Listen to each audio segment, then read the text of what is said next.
और अब आपको बताएं कि ईरानी सदर का दौरे लाहौर के मौके पर कल आम तातील होगी।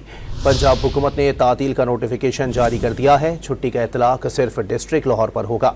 मजीद जानते हैं डॉन न्यूज़ के नुमाइंदे अली वकार से। अली वकार, अपडेट कीजिएगा।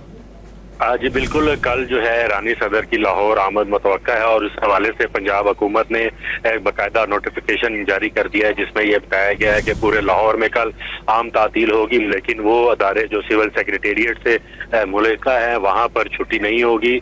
दीगर जो अदारे हैं तालीमी इदारों के हवाले से भी स्कूल एजुकेशन और हायर एजुकेशन का कहा जा रहा है कि वो अब से कुछ देर बाद बाकायदा इतला जो है वो आवाम को जारी कर देंगे तालीमी इदारे बंद होने के हवाले से। इस हवाले से जो सिक्योरिटी प्लान है जरा ये बता रहे हैं वो भी मुकम्मल कर लिया गया है और ईरानी सदर जो है वो उनका इस्तकबाल वज़ीर आला पंजाब मरियम नवाज शरीफ करेंगी। इसके बाद वो मीनार इकबाल पर हाजिरी देने के लिए जाएंगे और मुख्तलिफ जो लाहौर के तारीखी मकामात है उनके हवाले से भी कहा जा रहा है कि ईरानी सदर को उनका जो है वो दौरा करवाया जाएगा, लेकिन इनका जो हतमी शेड्यूल है वो पंजाब हुकूमत जो है वो उस हवाले से फैसला करेगी कौन कौन से मुकामात पर ईरानी सदर को मुआयना करवाया जाएगा। जी बहुत शुक्रिया अली वकार अपडेट करने के लिए।